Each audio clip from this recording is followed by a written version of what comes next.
Welcome back to We Need to Talk. Of course, this is the show that looks at football on the internet over the past 7 days. The 7 days that seen Big Sam absolutely losing it with Michail Antonio. Unlike Michail Antonio's statement that I just heard before he came out here, What did you say? saying we got big men that just played in the channel. He just insulted me and my team. So I know he's a nice lad, but it was disgusting what he said. So I think he should have go back and watch the game and see how we really played. I mean, our front two are 5'10" and 5'9", so I don't know what big men he saw running in the channel. Harry Kane seemingly saying his goodbyes to Tottenham Hotspur fans, or at least that's what I think this looks like. Kane taking a look around. He applauds the returning fans. Is this his final look around as a Tottenham Hotspur player? You know what? Only Harry Kane knows the answer to that. But it's a disappointing night for him. It's a disappointing night if you're a Sunderland supporter as well. And Rangers fans celebrating winning the Scottish League title. Look away, Hamill.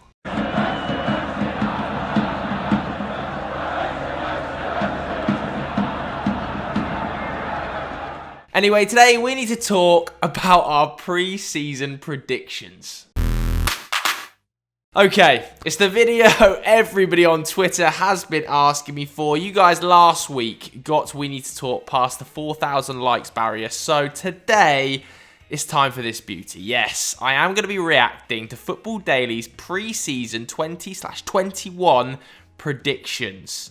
Now, before I get into the video, obviously the England squad is coming out on Tuesday, so if you want to see my reaction immediately, straight off the bat, on Tuesday, a We Need to Talk special to the England 26-man squad, then hit the like button right now. If we get over the 4,000 like barrier, again, I'll be back on Tuesday. Okay, so I found 2 videos that we were predicting things within. Now, one of those is a top 10 and one of them is a Sunday Vibes. And I've noticed on the Sunday Vibes, I wasn't on it. It was a week where I was away or something like that. So it's Doogie, Chris and Pat. And I want to make it very clear, I'm not digging the boys out for this one. Because I myself am a prediction whiffer. At the start of the season, I'm pretty sure I said Anthony Martial would get the golden boot. Oh, no. And I think I said as well, actually, by the way, that Patrick Bamford wouldn't be good enough for Leeds in the Prem. So I don't really know what I'm talking about either.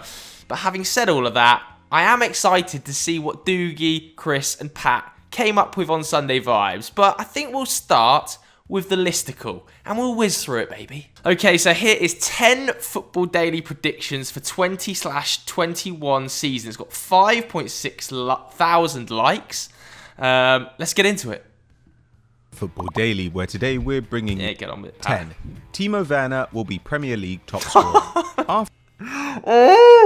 If this is going to be the standard, we're in big trouble. Now, I haven't seen the list here at all. I don't know who made the video. Pat's on the voiceover, but it doesn't mean that he wrote the script. At Football Daily, obviously, there's a lot of people that write scripts. A lot of people do voiceovers, edits. Pat didn't necessarily write this script. He's put his voice to it, unfortunately for him. And Werner top scorer is a whiff. But with Pulisic, Ziyech and Havertz behind him, Werner will be swimming in chances to join that tiny club. Swimming in them and drowning in them. The guy's taking none of them. He will be back next season, though, Timo Werner. He cannot underperform by expected goals this much again. It's surely impossible. 9. Liverpool will sell one of their front 3. 0 for 2. Mané, Firmino and Salah to be sold. They all stayed. But I think, obviously, the reasoning here is that they were going to sell one of the front 3 to potentially fund other moves in other departments. It never happened. We're 0 for 2. 8. Xavi will be Barca manager by the start of next season. By the start of next season. So he is saying here, Pato, by the start of the 21/22 season, Xavi will be Barcelona manager. I think he has recently signed a new contract out in Abu Dhabi. But, having said that, there is a good chance Koeman loses his job this summer, in my opinion. I've seen some of those Laporta quotes recently, and they don't fill me with confidence. 7. Messi to sign a new contract. Oh no, we're 0 for 4. I mean, Messi probably is going to sign a new contract though, isn't he? Does anybody really see Messi leaving now? I don't think I do. I think it's very likely Messi's going to sign a new deal. So, although we might have gone slightly early on this one, I'm backing it to be correct. 6. Håland to outscore Lewandowski in Germany. In at number 6 is our most outlandish prediction. Robert Lewandowski enters the 2021. Yeah, talk about outlandish. Lewandowski went on to break the Bundesliga goal-scoring record, scoring 40 plus in a single season. I mean, Håland has scored a bucket full of goals, like goal machine. But let's put some respect on Bobby Lewandowski. It's a whiff so far. We ain't got one right. 5. Arsenal miss top 4 but win the Europa League. For the first time since 2014, the feeling around Arsenal... Wait, I laughed because Pat said Arsenal. I thought he was going to say Arsenal in the Champions League, but the reasoning was close. Håland can get his hands on an individual award. 5. Arsenal miss top 4 but win the Europa League. Now, Arsenal have obviously missed top 4. They're currently 9th. And they did get to Europa League semi-final. So we weren't miles off with this one. It's just a shame they utterly bottled it against Unai Emery's Villarreal. Now, I kind of want to give us a 0.5 here. Not brilliant, obviously, because they didn't win the Europa League. But maybe I'll give us a 0.5. So this is the first semi-correct prediction, even though it's definitely wrong. 4. Atletico to finish above Barcelona. Barcelona... Yes, we've got one right. Atletico Madrid have officially now finished above Barcelona. They stand every shot of winning a La Liga title. We've got one right, baby. Good work, Pato. The Uruguayan, though slowing down, clearly has plenty left to offer after 24 league goal involvements last campaign. Yes, Pato. Calling that Luis Suarez would be a good signing for Atletico Madrid. He's turned out to be a very bloody good signing for Atletico Madrid, and he stuck Barca firmly in the mud. 3. Mourinho to be sacked. Oh, he's 2 for 2 in this little section. Jose gone. Pat's on smoke here. Tottenham Hotspur's form may be patchy, but Jose Mourinho is as predictable as ever. Oh, and do you know what? I want to look in the comments here, because so many Football Daily fans were on to us about Jose Mourinho, saying that we were wrong. Top comment. Can't wait for none of these to come true. Joe losing it on We Need to Talk. Hey, Jacob. The only one, the one and only, said, Jose sacked, yeah? It only took him 1 week to shut everyone up. Edit. This aged well. What else have we got here? Jose sacked. Imagine my surprise. I can swear this is the 3rd video you've claimed this. He's been sacked. Mourinho is one of the best paid managers in the world, so it cost an insane amount to sack him after a year. He's been sacked. Oh, I do really love some of these. So convenient for Football Daily's agenda against Mourinho and Spurs to come together. Well, you know, he's been sacked. End of season, 10 times Football Daily got it wrong.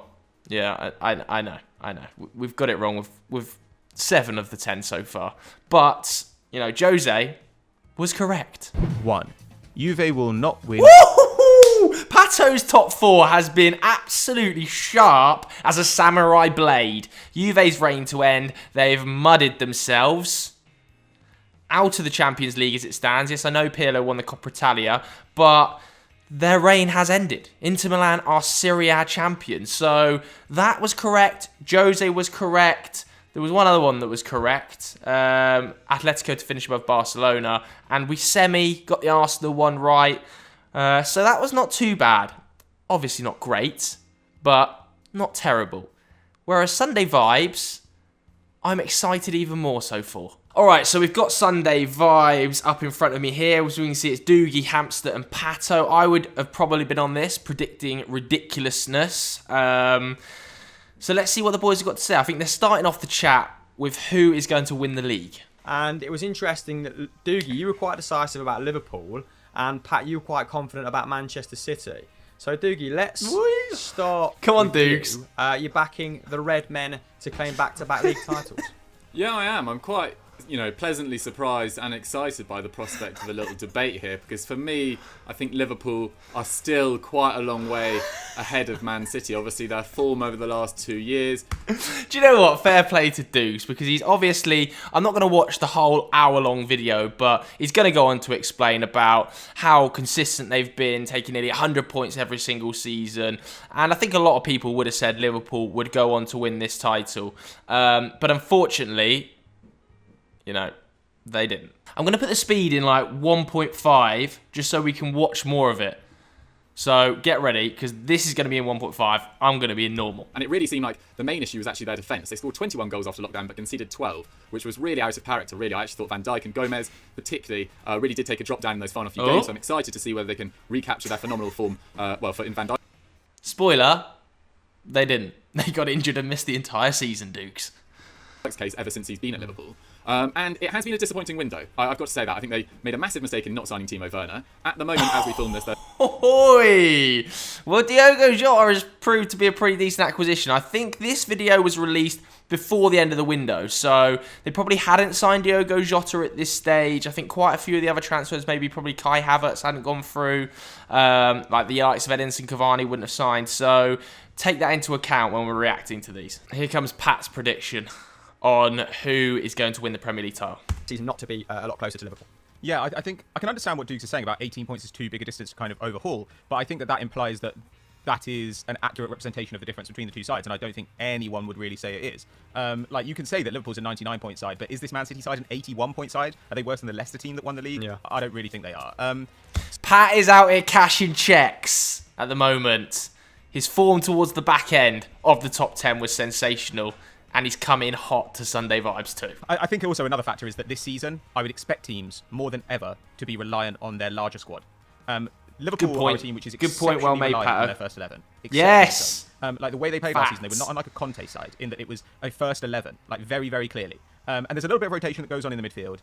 But really, their fullbacks need to start every game. Their forwards need to start every game. Some of their midfielders have played virtually every minute. And Pato here is not calling the Liverpool demise to the level it's been, but he's saying that Manchester City are going to win the league title because they've got a deeper squad and they can rotate more easily. And especially in the back half of the season, it's 100% been the case. Now, a lot of people will be sat there typing away in the comments now going, well, you've got to all see that. There's an obvious call. Well, not all of us said it at the time. Not all of us said it, especially 6 weeks into the start of the season or 3 months into the start of the season when Man City themselves were struggling. We're going to face a season which is crammed because of when it's starting and because of when it needs to finish. Yep. It looks like the 5 substitutes are always going to be voted down, and with good reason, because it would just be an advantage for the bigger sides. So I just think Man City are going to be able to rotate a little bit more. And when Man City rotate, I tend to see less of a drop in their performances than I do with Liverpool. Pat is on smoke today. Congratulations on the birth of your child, Pat, and congratulations on some of these predictions, boy. Manchester City could probably do with another starting centre. Go on, hamster. And obviously, Ake plays on the left, the same as their current personnel. Sorry, the name has just escaped me. Who is it? Laporte. Aymeric Laporte. Wow, just had a bit of a moment there. The same as Aymeric Laporte. So it'll be interesting to see how he embeds into the side. Hamster. Would probably change that dynamic. Ake would get significantly less minutes if he came to the side as well, and I'd be a lot more assured. I'd be a lot more bullish about Manchester City's chances. Ake's perfectly serviceable, isn't it? As is Torres. Torres. Do you know what? Christopher Hampton deserves some big plaudits here. He's saying that Ake might not be enough at centre-back. I think he mentioned Koulibaly there. It ended up being Ruben Dias. And that has effectively transformed Manchester City's season, having that extra central defender to play alongside John Stones. So much so, Laporte has actually been left out of the side for the majority of it. So, Chris calling City's need for an extra central defender on September the 6th, 2020. Manchester City obviously listened, bought in Ruben Dias. Another tick for Sunday vibes here, boys. So, again, it boils down to fine margins, doesn't it? I'm going to go with Manchester City, but only because of the business that's been conducted so far. And I think. Okay, so we've got Doogie going Liverpool, Chris and Pato selecting Manchester City. So 2 of the 3 nailed on. Spot on starting prediction for the Sunday Vibes trio. All right, we're about to look at sort of 3rd to 6th now. Talking about Chelsea, I believe, and whether or not they're nailed on for that 3rd spot. Do we think they have set the tempo for 3rd place? Yeah, I mean, I'd be surprised if they didn't get 3rd place, and I'd actually be quite disappointed if they didn't as well, to be honest, after this summer outlay. Like, I think. Go on, Dukes. Love it. Neck on the line stuff. And Chelsea are probably going to finish 3rd, right? Unless there's like some massive change where I think it's still possible for them to fall out of the top 4. But looks likely they're going to be 3rd. The boys are obviously slightly incorrect because Manchester United finishing 2nd and it's not Liverpool in Chris and Pato's case, and in Doogie's Man City haven't finished 2nd. But Chelsea 3rd. It's kind of a tick here. It's kind of a tick. it's going to happen. Pat, do you back Manchester United Here we with go. Donny van der Beek Bit United talk. to make inroads in terms of the league table? Obviously, snuck into third place last campaign, owing to Leicester's absolute collapse, which I'm sure we'll discuss in a minute. Or do you think Chelsea are just streaks ahead of them owing to their recruitment? Yeah, I think Chelsea are way better than them. I think Chelsea were better than them last season, and their recruitment's been a lot better this summer. Relax. You know, United have picked them to second, so put a big red mark against Pato there. Big red mark. I think for Man United, fourth is Disrespect. going to be a good result this season, and they are the favourites for that position. But their recruitment doesn't really make sense to me. Like, I like Donny van der Beek a lot. Man United are probably one of the clubs I would have said are least in need of a player like him. Okay, Pato, another tick. Like I said, the guy is on fire today because Donny van der Beek hasn't really worked out. Pato here calling at Manchester United didn't need him. Bruno and Pogba have obviously kept him out of the side for the majority of the season. I think it's sub 500 Premier League minutes for the old Ajax boy. And it hasn't worked. This is Pato talking sense yet again. All right, so we've seen the Chelsea, Man United, Liverpool, City predictions. We're on to Tottenham Hotspur now. Get a sense of where they were at, really. But I do actually quite like their summer business. I think Matt Doherty is such a Mourinho signing. In that you even saw it in the documentary. He's saying when he's talking about Wolves, he's like, Doherty, aggressive, never loses first or second balls. And in that documentary, you really actually saw how basic sometimes Mourinho is with the way he sets up a team, or the way he talks to his players at least. All about first and second balls, all about aggression. Doherty, I think, is a good replacement for Sergio Aurier. Probably start him ahead of him. Doherty hasn't really worked. Doherty hasn't really worked for Tottenham this season. Can't buy a minute of football, can he? He has had injuries at times, but overall, Sergio Aurier has been selected ahead of him. Doogie, thinking it's a good signing here. Jury stood out a little bit because of how poor Tottenham have been as a team, but probably an incorrect prediction. But I think that's actually quite a reasonably good midfield and attack, and I can actually see Spurs, if they start reasonably well, finishing fifth. I would like them to see... Doogie might be right here. There is still every chance Tottenham finish fifth. I'm pulling up the Premier League table now, just so I can have a look at some of the permutations. Now, last night was a horrendous result.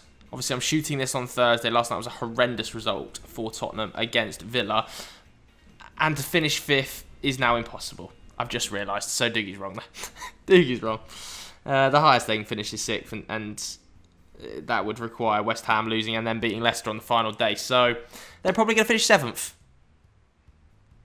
Close but no cigar, Dukes. I would like to see them go out and sign a really elite centre-back. I think that would make the massive, massive difference, because Eric Dyer's got this new contract. He says he wants to play as a centre-back. Come on, Dukes. I'm okay It's with come that. out of nowhere. Rotation option, but do I want him to play 38 games alongside Davinson Sanchez or Toby Alderweireld? Probably not. Doogie here. Tick mark. The Spurs didn't sign a centre-back, and they desperately needed to sign an elite centre-back because Davinson Sanchez, Eric Dyer, Toby Alderweireld, Joe Rodon have struggled consistently throughout the campaign. Next up, Arsenal then. Let's see what the boys have got to say. In his positional versatility, so hopefully, that would soften the blow, like I said. But there's that feel-good factor around Arsenal at the moment, isn't there? Where it's hard not to be positive about them following that FA Cup win, following that Community Shield win. It's true at the time. Arteta's record against the bigger sides towards the tail end of the season. I mean, it was quality, wasn't it? Beat Man City, Chelsea, Liverpool twice. So I've actually put them down as fifth place. Now, Ooh, not sure on that one. They're ninth at the moment. Are they ninth? Let's double check. They're ninth. They can finish as high as seventh, but we're quite a way off there, aren't we? We're quite a way off the prediction of fifth. Unfortunate though, because I agree with Chris, coming into the start of the season, there was a feel-good factor around the club, and that feel-good factor has dried off. Now, I want your third, fourth, fifth, and sixth, gentlemen. I know this is a little bit premature because we want, and we can revisit this when the transfer window ends. We've already said it's very fine margins. But I'm going to go Chelsea, United, Arsenal, Spurs. Doogie. Chelsea, United, Arsenal, Spurs. So, any of those right. Chelsea are going to finish third. That's correct. United, a second, is incorrect. Arsenal, incorrect. Spurs, incorrect. What are you going for? Third, fourth, fifth, and sixth? Yeah, not too much of a change from yours, really. I'm going Chelsea, United, Spurs, Arsenal. Again, incorrect, other than Chelsea. So, not brilliant, but not horrendous, I guess. Okay, interesting. Pat, any other different iterations? I'll probably go for yours, Chris. I think Chelsea, United, Arsenal, Spurs. But it's such a crapshoot in there. Like, anything could happen between fourth and seventh, really. Yeah. Not miles off there, Pat. But overall, we haven't got many right there, have we? Okay, so we've had the top sort of 6, 7, 8. None of them mentioning Leicester.